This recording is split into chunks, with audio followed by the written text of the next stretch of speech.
But the point of already why we want to put in a redundancy. Because somebody who's going to do it illegally without the proper licensing from the ends of, I mean, you know, had ATF clearance for trucking, and that's what you need to have that. Do we want to put another layer on there? And I'm inclined to say that, you know, it's not necessary. It's going to be difficult to enforce in any event. Any other comments? Well, I thought one of the fireworks display was in the village of Bloomingburg. So we would have to get the villages involved also with that. Well, there would be very distinct municipalities. Yeah, they would have. Well, that was a municipal display. You know, one was in the village and one is outside the village. Did you say, to understand, without the town having a permitting process or a permission that you can conduct that type of display on private property? No. No, you can never do it on private That's property. what I'm saying. So when he wanted to do it as Eagle's Nest, that's why he came to us. Yeah, because it was Right, private. but he didn't even have to come to us. We really, in fact, had no jurisdiction over it.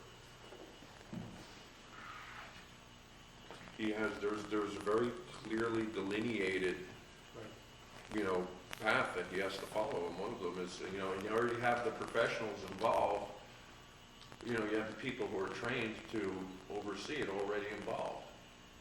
So where are we going to take it from there, or it's going to have any real Well, usefulness? I'm also concerned about the storage of these incendiary devices. I don't know what you call it. Yeah, but Judy, when he was here, he could have filled that shoebox with documents stating that he was qualified for trucking by this agency. He was qualified for the pyrotechnic displays for the lighting. He was qualified for the storage of this facility by this agency. I mean, it's not, the people who are doing it professionally they're qualified. They have a mile-long list of things to go through. The ones that are the issue are the people who are doing it illegally, and New York State already has laws in regard to that. Well, Fireworks are illegal in New York If- State unless if- you're properly licensed. if the one person who sets them off is having it in storage in his buildings, and those buildings I know have been broken into. So what prevents some kid going in and stealing these things and setting them off? I just like with the wood stoves, you know, But we're not gonna put a wood stove in the storage area. you know, we didn't have anything, and people did what they wanted to do. So If you're saying that if there's you're gonna require a permit for a fireworks display, that's what we're looking at, correct? Yeah, and what are If the... we're gonna require a permit for a fireworks display, how the hell is that gonna prevent somebody from breaking into somebody's building and stealing a Because we can firework? say that the storage facility has to be X, Y, and Z. No, Judy, I'll check. There's already federal regulation for that. I would like to recommend that Richard. Mr. Stoloff be allowed to. Yeah, let me take a look, because we do have a section in there that deals with incendiary devices within the town being stored, so I can look at it. Well, is the question the storage, or is it them getting a permit for displays? What's the issue? I think there are a combination of issues, and I think we need to look into it deeper than just tonight. I think Town of Thompson has a, Richard, if you would look into Oh, it. yeah, I just made a note. We can do what we've done for other situations analogous to this. And that is, we can shop around and see what other municipalities are doing, line up what they do, and see exactly where they're coming from, or what they do, the way they do it. All right? And Mr. Stoloff, appreciate your efforts in I'll take a looking look. into this. No problem. Okay, very good. Hey, we had some fireworks right there. Let's discuss. Two stars. You couldn't see that one coming. well, is this well to water or well to person? Okay, wells is not a person, it is a structure, as in well. Okay. Now, last week, this is just a discussion tonight.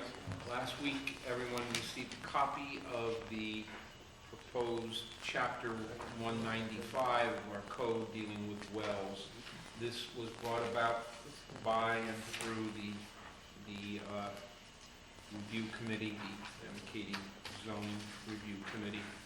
And essentially, it's just tightening up a section that we currently have, with the end result being, of course, the ensuring of health and safety for the citizens of the town, safety and welfare, general health, safety and welfare.